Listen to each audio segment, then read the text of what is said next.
اعوذ باللہ من الشیطان الرجیم بسم اللہ الرحمن الرحیم وَلِكُلِّ أُمَّةٍ جَعَلْنَا مَنسَكًا لِيُذْكَرُوا اسْمَ اللَّهِ عَلَى مَا رَزَقَهُم مِّن بَهِيمَةِ الْأَنْعَامِ فَإِلَٰهُكُمْ إِلَٰهٌ وَاحِدٌ فَلَهُ أَسْلِمُوا وبشر المخبتين الذين إذا ذكر الله وجلت قلوبهم والصابرين على ما أصابهم والمقيم الصلاة ومما رزقناهم ينفقون۔ ابھی آپ کے سامنے آیت نمبر 34، 35، 34 اور 35 کی تلاوت کی گئی۔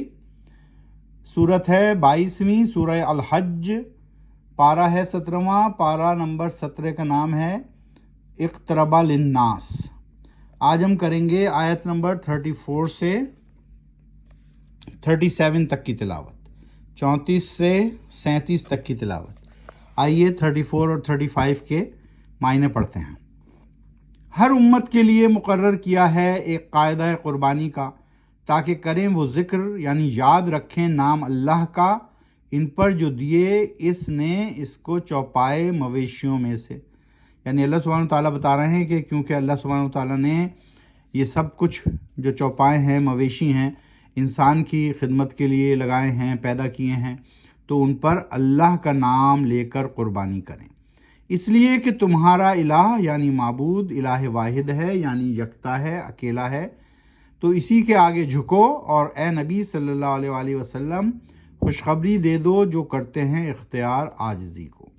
اللہ سبحانہ تعالیٰ نے فرمایا یہاں پر کہ عاجزی جو کرتے ہیں، جو عجز کرتے ہیں، سرنڈر کرتے ہیں اللہ سبحانہ تعالیٰ کے سامنے، اسی کو الہ یا واحد معبود مانتے ہیں، تو ان کے لیے کیا ہے؟ ان کو خوشخبری دے دو۔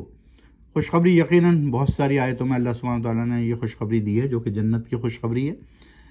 نمبر 35 کے معنی دیکھیں۔ حال یہ ہوتا ہے ان لوگوں کا کہ جب کیا جاتا ہے ذکر اللہ کا تو کانپ اٹھتے ہیں ان کے دل اور کرتے ہیں صبر یا برداشت اس تکلیف کو، مصیبت کو جو پہنچی ہو ان کو۔ قائم کرتے ہیں صلاۃ یعنی نماز یعنی اللہ کی بندگی کو، اور جو رزق یعنی صلاحیت اور وسائل دیے ہیں ہم نے ان کو کرتے ہیں خرچ وہ اس میں سے اللہ کے بتائے ہوئے راستوں پر۔ تو کیا پہچان ہے؟ ان کی پہچان یہ ہے اللہ کے راستے میں قربانی کر رہے ہیں، اور کیا کر رہے ہیں؟ ذکر کرتے ہیں اللہ کا تو کانپ اٹھتے ہیں، صبر کرتے ہیں اگر کوئی تکلیف پہنچتی ہے، کوئی مصیبت پہنچتی ہے۔ قائم کرتے ہیں صلاۃ یعنی نماز، نماز کے معنی ہے اللہ کی بندگی۔ جو رزق دیا گیا ہے، جو صلاحیت دی گئی ہے، جو وسائل دیے گئے ہیں اس میں سے وہ خرچ کرتے ہیں جس طرح اللہ کے بتائے ہوئے راستوں پر۔ تو اللہ سبحانہ تعالیٰ نے احکامات صاف صاف قرآن میں بیان کیے ہیں اور بارہا بیان کیے۔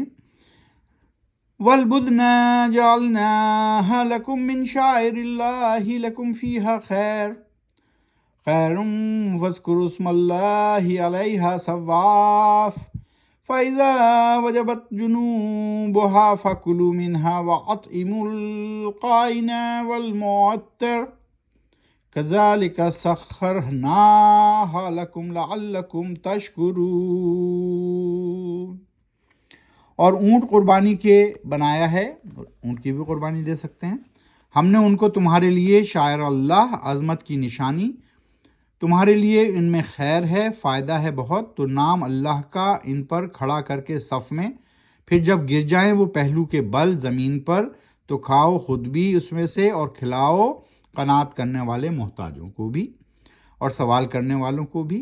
اس طرح مسخر کر دیا ہے یعنی تابع کر دیا ہے اللہ سبحانہ وتعالیٰ نے ان جانوروں کو ہمارے لیے۔ اللہ سبحانہ وتعالیٰ کہہ رہے ہیں ہم نے ان جانوروں کو تمہارے لیے تاکہ تم شکر ادا کرو، لعلکم تشکرون۔ تو پھر اللہ سبحانہ وتعالیٰ نے یہاں پر اونٹ کے بارے میں بھی بتا دیا کہ اس کی بھی قربانی جائز ہے، ان کو کھڑا کر کے ذبح کرنا ہے، اور جب وہ گر پڑیں تو پھر ان کو پہلو کے بل جب گر پڑیں تو پھر کھاؤ ان کو، اور مسکینوں کو، محتاجوں کو، سوال کرنے والوں کو بھی کھلاؤ۔ 37 لن ينال الله لحومها ولا دماؤها ولكن يناله التقوى منكم كذلك سخرها لكم لتكبروا الله على ما هداكم كذلك سخرها لكم لتكبروا الله على ما هداكم وبشر المحسنين. معنی پڑھتے ہیں 37 کے. ہرگز نہیں پہنچتا اللہ کو گوشت ان جانوروں کا اور نہ ہی خون ان کا، لیکن پہنچتا ہے اس کو تقوی. اللہ سبحانہ تعالیٰ کو گوشت اور خون نہیں پہنچتا، لیکن اس کا تقوی پہنچتا ہے. تقوی کیا ہے؟ احساس اللہ کی اطاعت. تمہاری جو تم اطاعت کر رہے ہو اللہ کی، یا اپنا احساس تمہارا ہے کہ اللہ ایک ہے، اللہ کی عظمت ہے، اللہ کی شان ہے، تو اللہ کے بتائے ہوئے راستوں پر چلنا ہے، تو یہ تقوی اللہ تک پہنچتا ہے. اس طرح کیا ہے مسخر، یعنی تابع کر دیا ہے ان چوپایوں کو تمہارے لیے، تاکہ کرو تم کبریائی یعنی بڑائی بیان کرو اللہ کی اس پر جیسے دی ہے ہدایت تم کو اللہ نے، اور دے دو بشارت یعنی خوشخبری نیکی کرنے والوں کو. سو اللہ سبحانہ تعالیٰ نے یہاں پر پوری بات بتا دی، سمجھا دی کہ کیا ہے نیکی، کس طرح نیکی کرنے والے اور جو تقوی کرنے والے ہیں وہ کس طرح قربانی کریں، کس طرح وہ اللہ کی کبریائی بیان کریں، اللہ کی بڑائی بیان کریں، کس طرح وہ گوشت کو تقسیم کریں اور مل کر کھائیں، اور محتاجوں کو بھی دیں، سوال کرنے والوں کو بھی دیں. تو یہ سب ہے. اگر وہ یہ سب کر رہا ہے تو اللہ سبحانہ تعالیٰ کیا فرما رہے ہیں کہ دے دو بشارت یعنی خوشخبری دے دو ان تمام لوگوں کو جو اس کے بتائے ہوئے راستے پر عاجزی اختیار کیے ہوئے ہیں. صدق اللہ العظیم.